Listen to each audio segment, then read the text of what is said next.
చివరకు చంద్రబాబు అండ్కు 2022లో మా ప్రభుత్వంలో 2022లో ఈ చంద్రబాబు అండ్ ఈ కో companies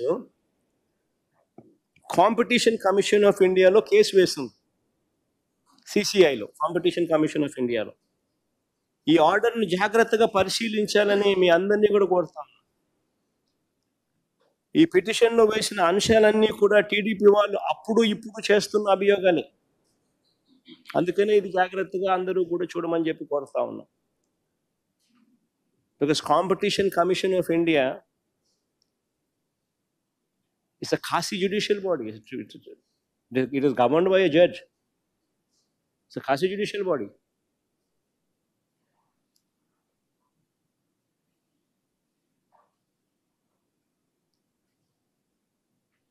Competition Commission of India. Chandrababu Naidu గారు ఈరోజు పిటిషన్ ఏదైతే ఈరోజు పిటిషన్లో వేసిన అంశాలన్నీ కూడా టీడీపీ వాళ్ళు అప్పుడు ఇప్పుడు చేస్తున్న అభియోగాలు. అప్పుడు కాంపిటీషన్ కమిషన్ ఆఫ్ ఇండియా ముందుకు వీళ్ళు పిటిషన్స్ వేసినప్పుడు వచ్చిన అభియోగాలు. ఆ అభియోగాలు ఏమిటి అని అంటే, కొన్ని బ్రాండ్లను ఉద్దేశపూర్వకంగా తొక్కిపెట్టారని, సప్లై ఆర్డర్లలో వివక్ష చూపించారని ఆ పిటిషన్లో వాళ్ళు ఆరోపించారు. కానీ competition commission of India September 19, 2022 ఈ అభియోగాలన్నింటిపై విచారణ చేసి, ఈ అభియోగాలన్నింటిపై సుదీర్ఘమైన విచారణ చేసి 2019 సెప్టెంబర్ 19, 2022 సుదీర్ఘమైన విచారణ చేసి ఈ అభియోగాలపై అన్నిటిపై సుదీర్ఘమైన విచారణ చేసి సంబంధించిన అన్ని రికార్డులను చూసి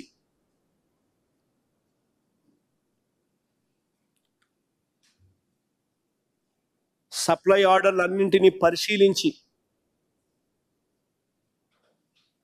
చారిత్రాత్మకమైన జడ్జిమెంట్ కూడా ఇచ్చినారు.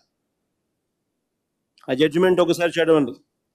In light of the facts and evidence on record and based on the submissions of parties, the allegations of abuse raised by the informants are not found to be validated, and no case of contravention of provisions of Section 4 of the Act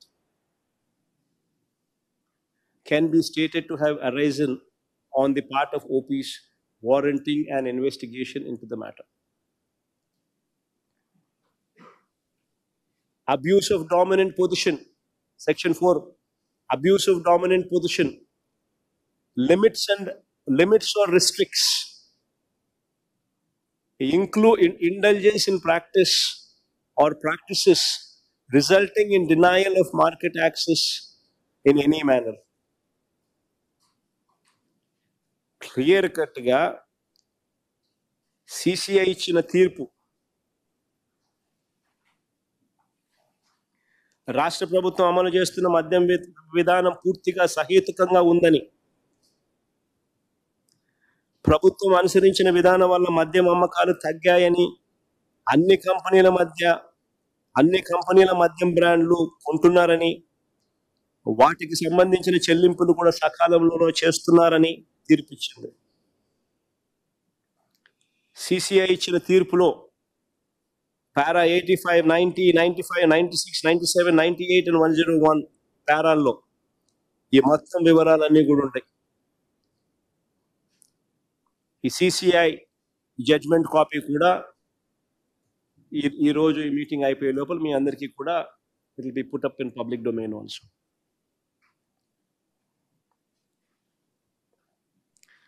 వాస్తవాలు ఇలా ఉంటే తప్పు చంద్రబాబు చేసి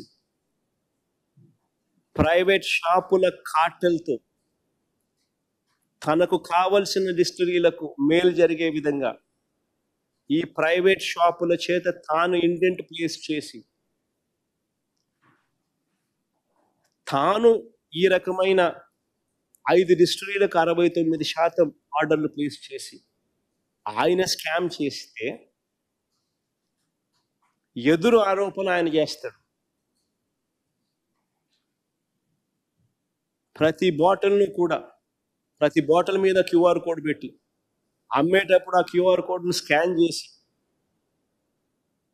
ఆ scan చేసిన QR code డైనమిక్గా real time బేసిస్లో automatically upload అవుతుంది. దాని ఆధారంగా పారదర్శకంగా మేం చేస్తే చంద్రబాబు నాయుడు గారు అనే వ్యక్తి ఎటువంటి దుర్మార్గమైన ఆలోచనలతో దుర్మార్గమైన ఆరోపణలు చేస్తా ఉన్నాడు అనే దానికి నిదర్శనం ఇది. వాస్తవాలు ఇలా ఉంటే చంద్రబాబు నాయుడు గారు ఇప్పుడు భయపెట్టి, బెదిరించి, తప్పుడు సాక్ష్యాలు సృష్టించి, తప్పుడు వాంగ్మూలాలను సృష్టించి అరాచకంగా చంద్రబాబు నాయుడు గారు వ్యవహరిస్తూ ఉన్నాడు.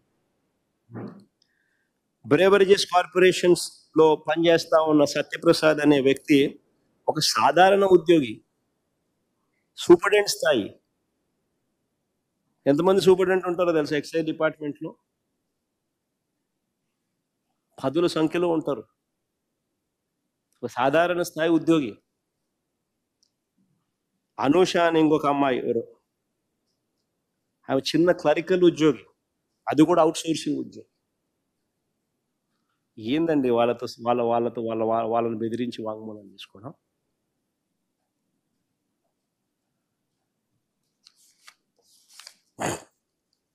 ఇక బ్రేవరేజెస్ కార్పొరేషన్ ఎండీగా పనిచేసిన వాసుదేవ్ రెడ్డి, ఈ ప్రభుత్వం తనను వేధిస్తుందని హైకోర్టులో 3 సార్లు యాంటిసిపేటరీ బెయిల్ పిటిషన్ ఫైల్ చేసిండు ఈ మనిషి.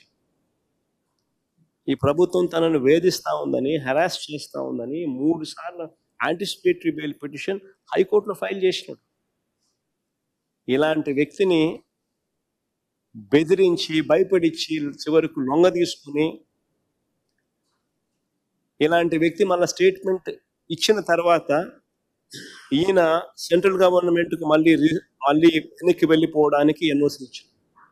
అంతవరకు ఎన్ఓసి బ్లాక్ చేసి, ఇలాంటి వ్యక్తులు ఇచ్చే స్టేట్మెంట్కి ఏం వాల్యూ ఉంటుంది? బెదిరిస్తున్నారు, భయపడిస్తున్నారు, ఎన్ఓసీలు ఆపుతున్నారు. ఆయన నన్ను బెదిరిస్తున్నాడు అని హైకోర్టులో యాంటిసిపేటరీ బెయిల్ పిటిషన్ 3 సార్లు వేసుకున్నా కూడా దిక్కు దివానం లేదు. అలాంటి వ్యక్తులు ఇచ్చే స్టేట్మెంట్కి ఏం వాల్యూ ఉంటుంది? ఇంకొక ఆయన విజయసాయి రెడ్డి, చంద్రబాబుకు లొంగిపోయిన మరో వ్యక్తి. రాజ్యసభ సభ్యుడిగా 3.5 సంవత్సరం తనకు టర్మ్ ఉండగా చంద్రబాబు నాయుడు గారు కూటమికి మేలు చేసేందుకు ఆయన రాజ్యసభ సభ్యత్వానికి ఆయన రాజీనామా చేశాడు.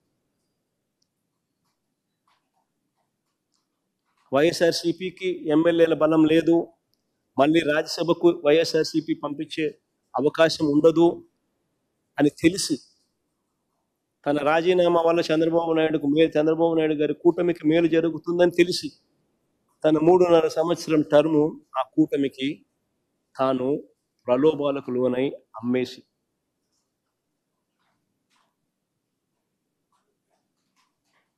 అలాంటి వ్యక్తి ఇచ్చే స్టేట్మెంట్లకు ఏం వాల్యూ ఉంటుంది?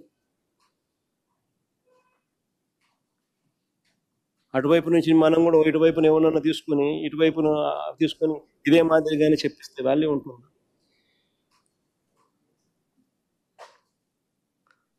మరో నిందితుడిగా చెప్తా ఉన్న రాజ్ కసిరెడ్డి,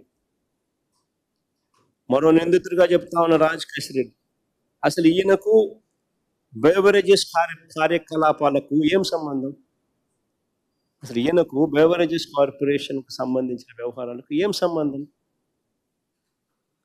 ఐటీ రంగంలో అనుభవం ఉన్నవాడు, ఒక వ్యాపారస్తుడు, రాష్ట్ర ప్రభుత్వ సలహాదారుల్లో అనేక మందిలో ఒకడు.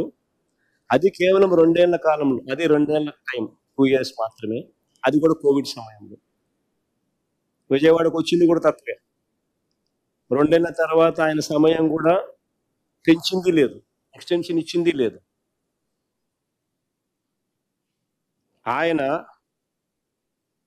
ఆయన ప్రస్తుత టీడీపీ ఎంపీతో, ప్రస్తుత తెలుగుదేశం పార్టీ విజయవాడ ఎంపీతో తన సన్నిహిత సంబంధాలు ఏ స్థాయిలో ఉన్నాయనంటే ఇద్దరు కలిసి వ్యాపారాలు కూడా చేస్తూ ఉన్నారు. ఇద్దరు కలిసి వ్యాపార సంబంధాలు కూడా ఉన్నాయి. ఇద్దరు కలిసి డైరెక్టర్లుగా ఉన్న కంపెనీలు ఉన్నాయి.